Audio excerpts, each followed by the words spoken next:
This channel does not promote any violent, harmful, or illegal activities. All content provided by this channel is meant for an educational purpose only. School service পরীক্ষায় সেরা সাফল্য মানে oxygen books SSC gateway series. এই মুহূর্তে চাকরিহারা শিক্ষকরা বিধানসভার সামনে জড়ো হয়েছেন। এক উত্তেজনাপূর্ণ পরিস্থিতি।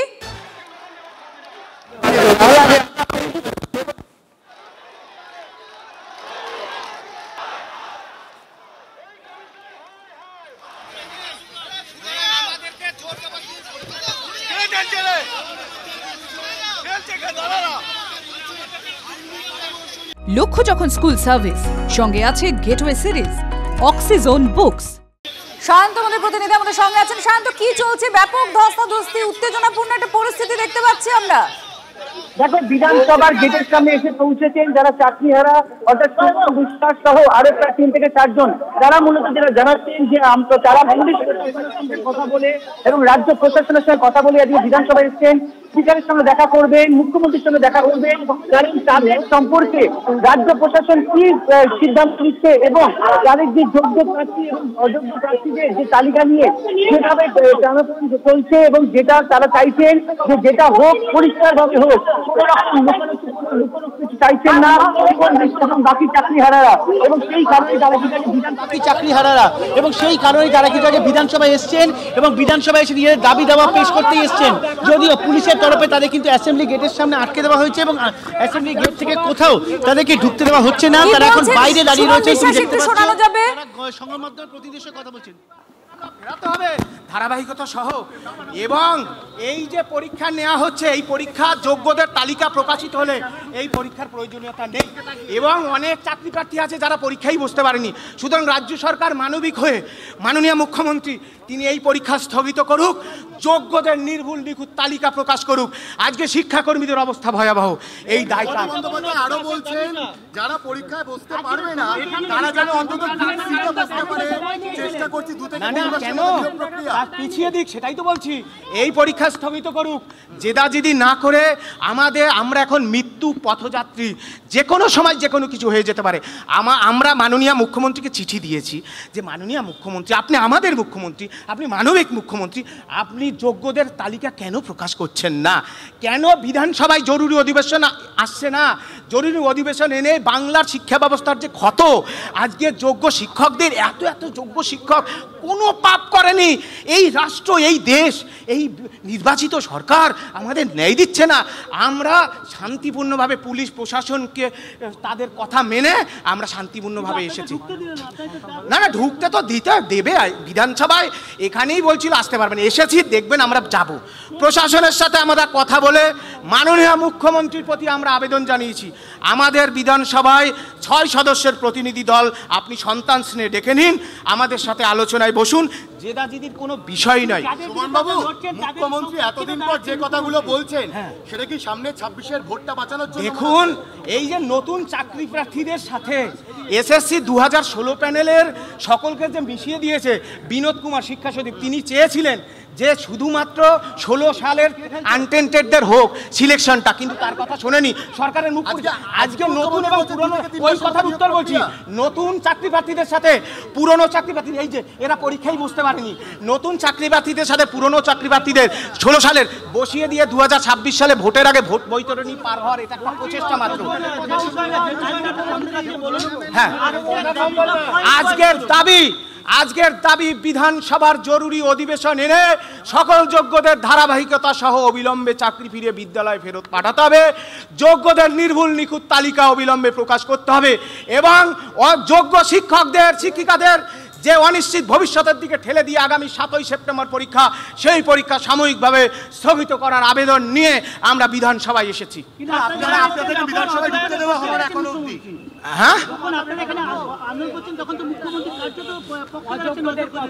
মুখ্যমন্ত্রী প্রথম থেকেই তিনি কাদের পক্ষে আছেন এগুলো আপনারা জানেন। আজকে যেহেতু আমাদের মুখ্যমন্ত্রীর সাথে আলোচনা করতে এসেছি, তিনি কি ব্যবস্থা করেন দেখব, তারপরে আমরা অবশ্যই বক্তব্য করব। হাইকোর্টে প্রমাণিত, সুপ্রিম কোর্টে প্রমাণিত আজকে প্যানেলটা বাতিল হলো কেন। এই যে 1806 জন যা অযোগ্যদের পাওয়া গেল, এই চাকরিগুলো বিক্রি করেছে কারা? এদেরকে কেন জিজ্ঞাসাবাদ করা হচ্ছে না? এদের থেকে কেন বেতন ফেরত নেওয়া হচ্ছে না? যোগ্য ওয়েটিংদের কেন তাদের চাকরিতে জন্য চিন্তা করা হচ্ছে না? কেন যোগ্যদের যোগ্য হওয়া সত্ত্বেও কেন তাদেরকে পরীক্ষায় বসানো হচ্ছে? আপনাদের কি মনে হচ্ছে আজকে আপনারা কোনো একটা সদুত্তর পাবেন? আমরা সদুত্তর পাবো বলেই এসেছি, সদুত্তর পাবো বলেই মাননীয় মুখ্যমন্ত্রীকে আমরা চিঠিতে বারবার ছত্রে ছত্রে উল্লেখ করেছি, আমাদের সন্তান স্নেহে ডেকে নিন।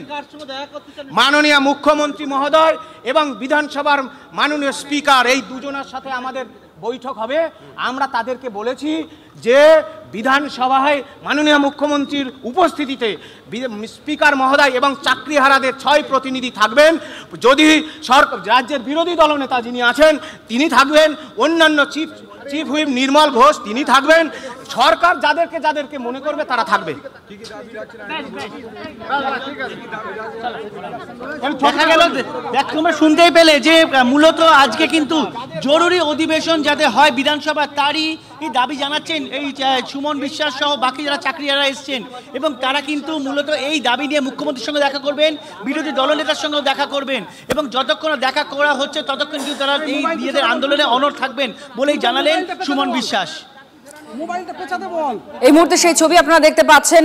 আজকে বিধানসভার যে বিশেষ অধিবেশন চলছে, আজকে মুখ্যমন্ত্রী মমতা বন্দ্যোপাধ্যায়ের আসার কথা, আর ধনধান্য অডিটোরিয়াম থেকে শিক্ষক দিবসের অনুষ্ঠানে তার যে বার্তা আপনারা শুনছিলেন, যে দাগি যারা তাদের পাশে দাঁড়ানোর বার্তা দিয়েছেন তিনি, তাদের জন্য একটা উপায়ের কথা তিনি বলছেন। আর তার মধ্যেই এই মুহূর্তে বিধানসভার সামনেই চাকরিহারা শিক্ষকরা তারা জড়ো হয়েছেন।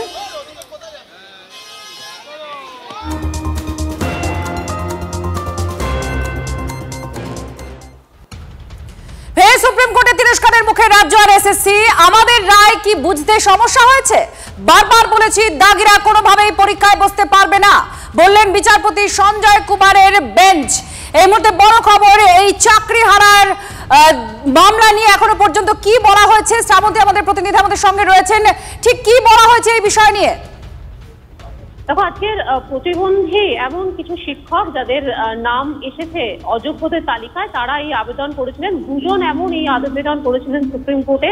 সুপ্রিম কোর্ট সেই মামলায় সরাসরি তাদের কাছে বেশ কিছু ডকুমেন্টস চান, তাদের আইনজীবীরা সেই ডকুমেন্টস দেখাতে ব্যর্থ হন, আর তারপরেই অত্যন্ত বিরক্ত হন বিচারপতিরা। তাদের বক্তব্য আইনজীবীদের উদ্দেশ্য করে তিনি বলেন যে বারবার এই ধরনের মামলা কেন আসছে, যেখানে স্পষ্ট করে তাদের নির্দেশিকায় বোঝানো হয়েছে যে দাগি যারা রয়েছেন তারা কোনোভাবেই পরীক্ষায় বসতে পারবেন না, অথচ রোজ রোজ এই ধরনের মামলা তাদেরকে শুনতে হচ্ছে। একই সঙ্গে সিবিআই এর ভূমিকা নিয়েও প্রশ্ন করেছে আজকে সুপ্রিম কোর্ট। তাদের বক্তব্য দাগিদের হেফাজতে নিয়ে জিজ্ঞাসাবাদ করার ছিল, অথচ দেখা যাচ্ছে সিবিআই তার কিছুই করেনি। কি হলো সেই বিষয়টা, সে প্রশ্ন তিনি তুলেছেন। আইনজীবীদের ভূমিকার কড়া সমালোচনা করেছেন। এদিন বেঞ্চ একই সঙ্গে এই মামলা দুটি খারিজ করে দিয়েছেন। প্রসঙ্গত তোমাকে এটাও বলছে যে আজকের ডিভিশন বেঞ্চে কলকাতা হাইকোর্টে এই মামলা চলছে, যেখানে কেন দাগিদের লিস্টে নাম রয়েছে সেই নিয়ে বেশ কিছু মামলাকারী রয়েছেন। সেখানেও বিচারপতি তপব্রত চক্রবর্তী এই মুহূর্তে মামলা শুনছেন। তিনি ওই একই বক্তব্য রাখছেন যে কেন সুপ্রিম কোর্টের বদলে কলকাতা হাইকোর্ট এই মামলা শুনছে। শ্রাবন্তী আমাদের প্রতিনিধি জানালেন। এই মুহূর্তে আপনাদের জানাচ্ছি সুপ্রিম কোর্টে তিরস্কারের মুখে রাজ্য এবং এসএসসি, এবং বিচারপতি তিনি বলছেন আমাদের রায় কি বুঝতে সমস্যা হয়েছে? বারবার বলেছি দাগিরা কোনোভাবেই পরীক্ষায় বসতে পারবে না, একথায় বলা হয়েছে। বিচারপতি সঞ্জয় কুমারের বেঞ্চের তরফ থেকে অত্যন্ত কড়া কথা শুনিয়েছেন। বারবার এই মামলার ক্ষেত্রে বা এই সংক্রান্ত মামলা নিয়ে একাধিক আবেদন যখন জমা পড়েছে, সেখানে রাজ্য এবং এসএসসি কড়া ধমকের সুরে একাধিক বক্তব্য শুনেছেন বিচারপতির কাছ থেকে, নানান প্রশ্ন উঠেছে। এবার আবার কড়া ধমক বা কড়া একটা প্রতিক্রিয়া বিচারপতির, বলছেন যে আমাদের রায় কি বুঝতে সমস্যা হয়েছে?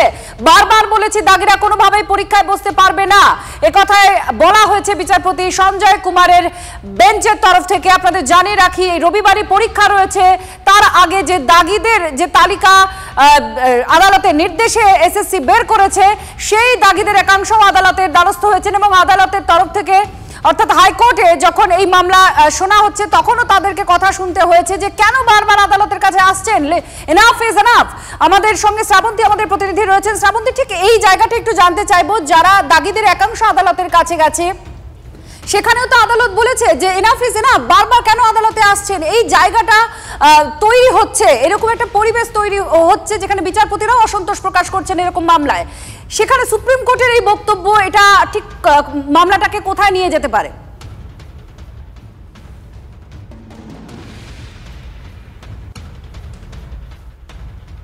আমরা এই বিষয়টা জানার চেষ্টা করব, কারণ এই সংক্রান্ত বিষয় নিয়ে যথেষ্ট উত্তপ্ত হয়ে উঠেছে এই মুহূর্তে রাজ্য রাজনীতি। আপনারা একদিকে দেখছিলেন বিধানসভার সামনে চাকরিহারারা জড়ো হয়েছেন, সুমন বিশ্বাস তিনি এসেছেন এবং মুখ্যমন্ত্রী মমতা বন্দ্যোপাধ্যায় আজকে বিধানসভায় যাওয়ার কথা রয়েছে। আর ঠিক তার আগেই তিনি বিধানসভার সামনে, এদিকে মুখ্যমন্ত্রী কিছুক্ষণ আগেই বলছিলেন যে দাগিদের জন্য একটা উপায় করবে সরকার, তাদের পাশে দাঁড়ানোর বার্তা দিচ্ছিলেন। আর তার মধ্যেই আদালতে এই মন্তব্য উঠে আসছে তিরস্কারের মুখে রাজ্য আর এসএসসি। আমাদের রায় কি বুঝতে সমস্যা হয়েছে, বারবার বলেছি দাগিরা কোনোভাবে পরীক্ষায় বসতে পারবে না, বলল বিচারপতি সঞ্জয় কুমারের বেঞ্চ। শ্রাবন্তী আমাদের প্রতিনিধি আমাদের সঙ্গে রয়েছেন, আরো জানবো। শ্রাবন্তী, এই মুহূর্তে ঠিক কি পরিস্থিতিতে এই মামলাগুলো তাহলে দাঁড়িয়ে রয়েছে? কারণ আদালত হাইকোর্টে যখন দাগিদের একাংশ গিয়েছিলেন সেখানে বিচারক বলেছিলেন যে এনাফ ইজ এনাফ, তারপরে সুপ্রিম কোর্টও বলছেন। অর্থাৎ একটা জিনিস পরিষ্কার যে কলকাতা হাইকোর্ট থেকে শুরু করে শীর্ষ আদালত সুপ্রিম কোর্ট বারবার যখনই দাগিরা আসছে বা প্রথম থেকে যে স্ট্যান্ড নিয়েছে সেটা অনেকটা কড়া, এবং বারবার এই যে মামলা হচ্ছে তাতে একেবারেই সন্তুষ্ট নয়।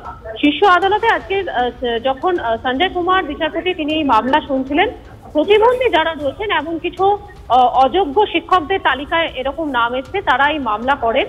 তারা বেশ কিছু ডকুমেন্ট চান, কিন্তু সেগুলি কিছুটাই দেখানো যায়নি। তারপরেই অত্যন্ত বিরক্ত হন বিচারপতি। তার বক্তব্য, বারবার কেন এই ধরনের মামলা তাদেরকে শুনতে হবে। একই সঙ্গে তিনি আইনজীবীদের উদ্দেশ্যে প্রশ্ন করে বলেন যে আমাদের রায় কি কোথাও বুঝতে সমস্যা হয়েছে?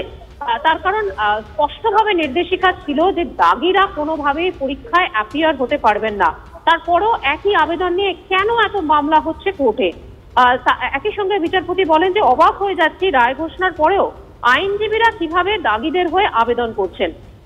আজকে সিবিআই এর ভূমিকা নিয়েও কড়া সমালোচনা করেন। এর আগেও কলকাতা হাইকোর্ট সহ সুপ্রিম কোর্ট সব জায়গাতেই বলা হয়েছিল যে যারা দাগি তাদেরকে হেফাজতে নিয়ে জিজ্ঞাসাবাদ করা হোক। কেন এই রায় দিয়েছিলেন? তার কারণ কোথাও গিয়ে তাতে স্পষ্ট হবে যে আদতে তারা এই গোটা ষড়যন্ত্র করেছিলেন, কিভাবে একটা সরকারি পরীক্ষার প্যানেলে এতজন অযোগ্য তারা কিভাবে চান্স পেলেন। সেই বিষয়টা নিয়েও সিবিআই কে প্রশ্ন করেন তিনি যে দাগিদের হেফাজতে নিয়ে যে জিজ্ঞাসাবাদের কথা ছিল তার কি হলো। একেবারে মামলার শেষে বিচারপতি সঞ্জয় কুমারের পর্যবেক্ষণ যে এই যারা বারবার এই অযোগ্যদের জন্য অনেকের জীবন নষ্ট হয়ে গেছে। আমরা দেখেছি যে এই বিষয়টা বারবার উঠে এসেছে যে যারা এই শিক্ষকদের প্যানেলে ছিলেন তারা অনেকেই বলেছেন যে এই অযোগ্যদের জন্য তাদের জীবন নষ্ট হয়ে গেছে। আজকের একই পর্যবেক্ষণ বিচারপতিরা রেখেছেন। একই সঙ্গে তোমায় বলছে যে কলকাতা হাইকোর্টে এই প্যানেল বেরোনোর পরে প্রায় 350-এরও উপরে দাগিদের নাম এসেছে এমন কয়েকজন শিক্ষক তারা মামলা করেছিলেন। সেই সময় কলকাতা হাইকোর্টের সিঙ্গেল বেঞ্চ সেই আবেদন খারিজ করে দেন। সেই আবেদনের ভিত্তিতে তাকে চ্যালেঞ্জ করে ডিভিশন বেঞ্চেরও দ্বারস্থ হয়েছেন। সেই মামলা এই মুহূর্তে বিচারপতি তপব্রত চক্রবর্তী ডিভিশন বেঞ্চ শুনছে। সেখানেও এই একই প্রশ্ন বিচারপতি করেছেন যে কেন অযোগ্যদের মামলা তাদের শুনতে হবে, যেখানে সুপ্রিম কোর্ট স্পেসিফিক্যালি এই কথাটা বলেছে যে দাগিদের কোনোভাবে পরীক্ষায় বসতে দেওয়া যাবে না। সেখানে যদি কোনো সন্দেহ কোনো ডাউট থাকে তাহলে স্ট্রেট তাদের সুপ্রিম কোর্টেই যাওয়া উচিত। কেন ডিভিশন বেঞ্চে এসে সময় নষ্ট করা হচ্ছে? অর্থাৎ থ্রু আউট কলকাতা হাইকোর্ট হোক সুপ্রিম কোর্ট হোক, দাগিদের নিয়ে একটা অনড় মনোভাব। অযোগ্য যারা তারা কোনোভাবেই পরীক্ষায় আবেদন করতে পারবেন না, পরীক্ষায় বসতে পারবেন না, সেটা যেমন তারা প্রশ্ন করেছেন, প্রত্যেক জায়গাতেই প্রশ্ন উঠেছে। একই সঙ্গে রাজ্য সরকারের যে ভূমিকা রয়েছে তা নিয়েও এদিনকে সমালোচিত হতে হয়েছে শীর্ষ আদালতে। ধন্যবাদ শ্রাবন্তী। আমাদের প্রতিনিধি খুব পরিষ্কার করে বলে দিলেন যে বিচার ব্যবস্থায় এখন ঠিক কি বলা হয়েছে।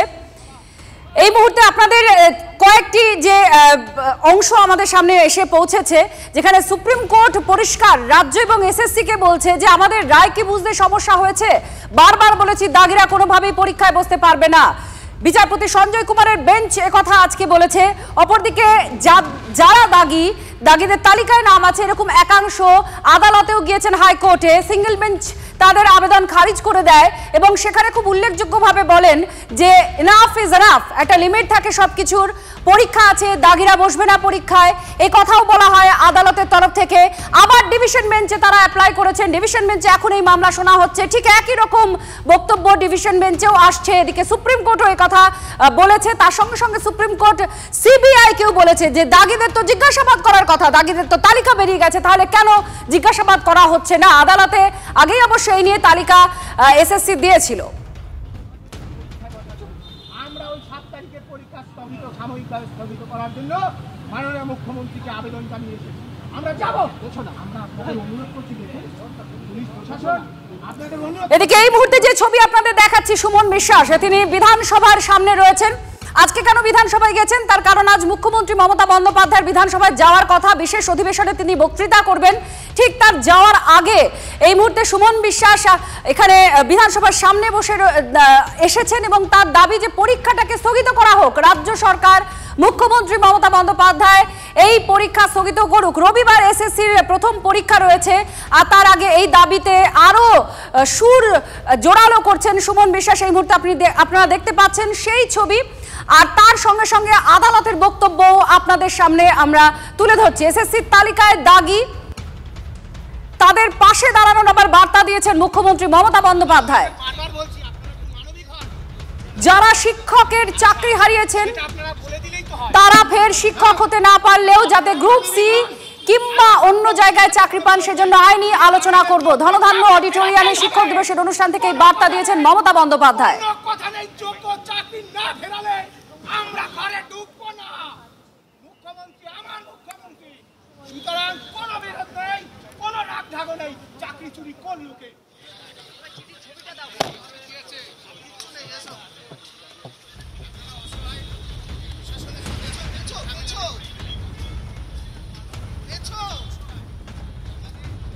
চালান গুলি চালিয়ে দিন, আমি গুলি খাওয়ার জন্য চলে এসেছি, চালিয়ে দিন। আমি দেখতে চাই কত গুলি আছে পশ্চিমবঙ্গ সরকারের পুলিশ মন্ত্রী যেভাবে হেনস্থা করছে আমাকে, যেভাবে হেনস্থা করছে, সোজা তাড়ানোর মতো সব।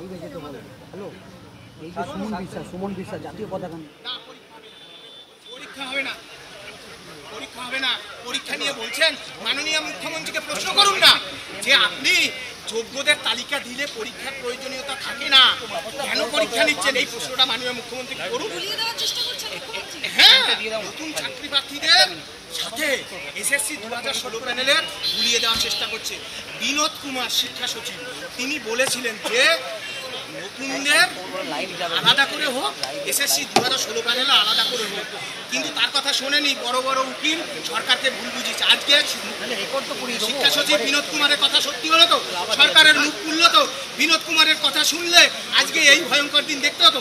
যোগ্যতা লিখে দিন, আমাদের মৃত্যুর মুখ 5টা দিন পরিবার পরিজন নিয়ে আমরা একটু বেঁচে থাকি, আমরা একটু বেঁচে থাকতে চাই। আমাদের যেতে দিন, প্রশাসন আপনারা আলোচনা যদি করেন তাহলে সেইভাবে বলতে হবে, আমাদের যেতে দিন। এভাবে কেন করছে? সুপ্রিম কোর্টে আবারও ভৎসনার মুখে রাজ্য আর লাগে